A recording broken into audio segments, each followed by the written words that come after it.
Welcome to the Guitar Resource Podcast, practice topics for the beginning and intermediate guitarist. Hello, and welcome to today's episode. We're going to work with the D chord and see if we can move that up the neck using the capo and start to really think about shape versus chord.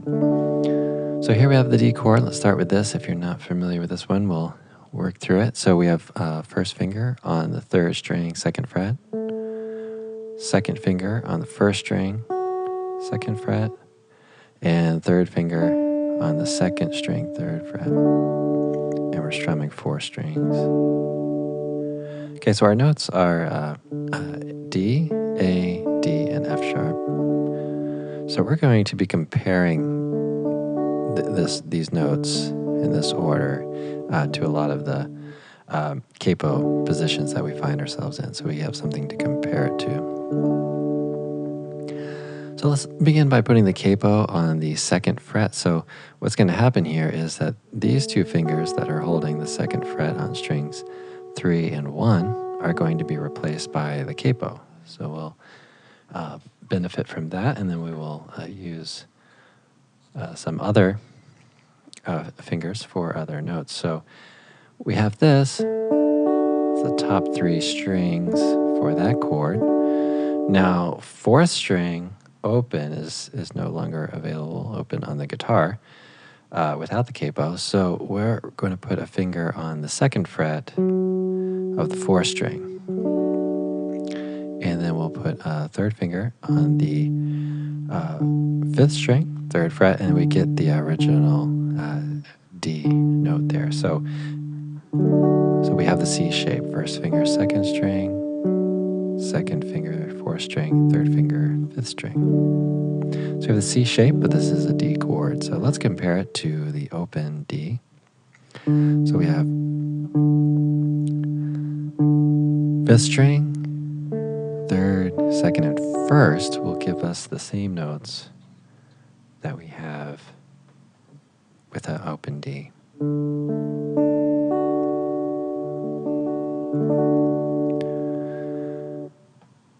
Okay, so let's next work up the neck. We're going to go over to the 5th position.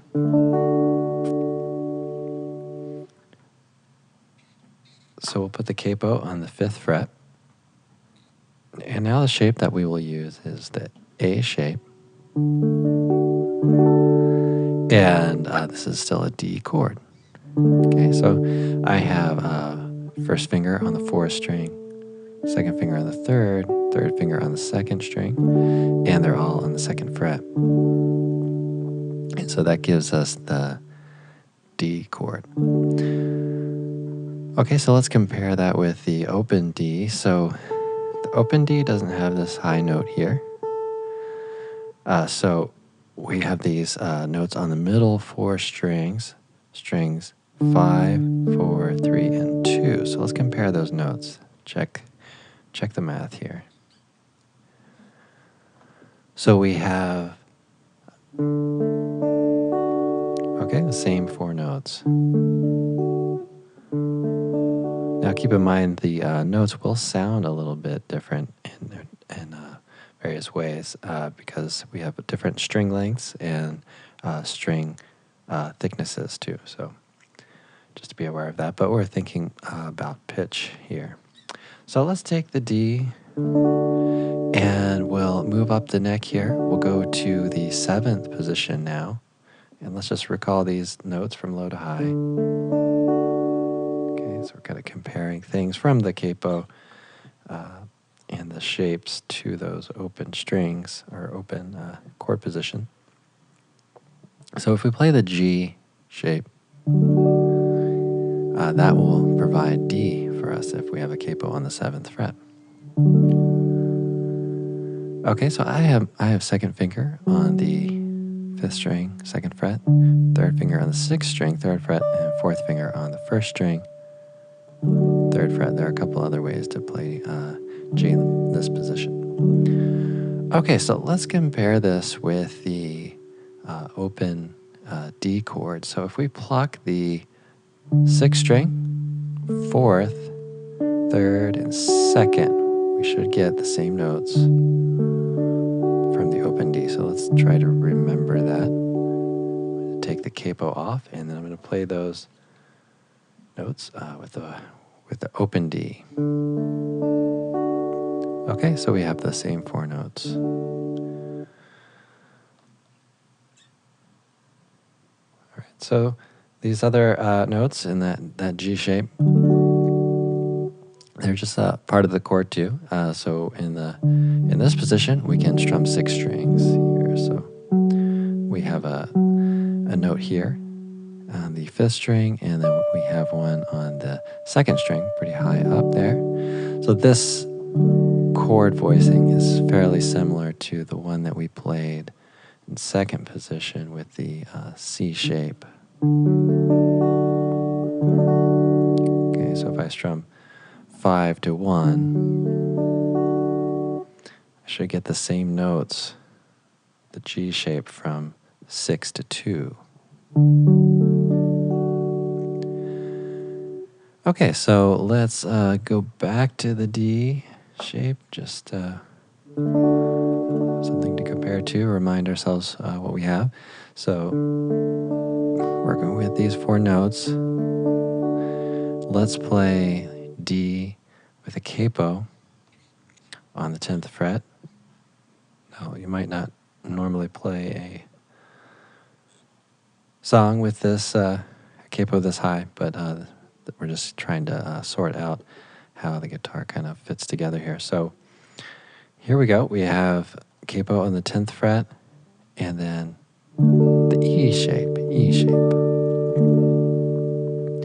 Now, if we compare that to let's go over those fingers first. The third string, 1st fret with the 1st finger, and then 5th string, 2nd fret, 2nd finger, 3rd finger on the 4th string, 2nd fret, the E shape.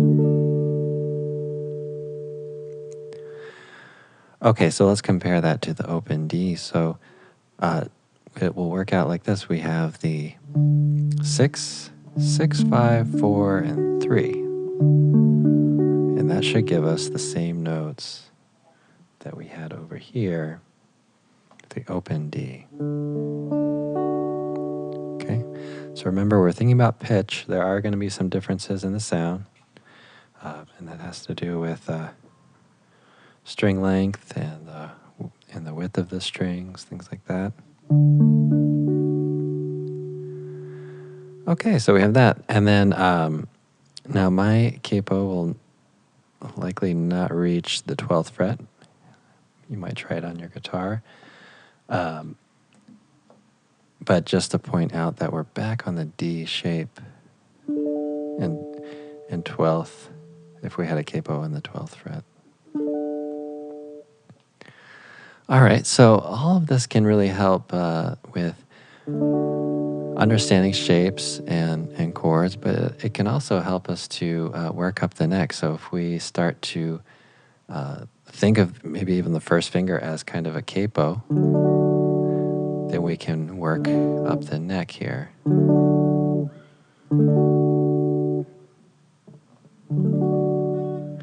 And play without the capo and play the various chords. And you can also, you don't have to play full chord voicings.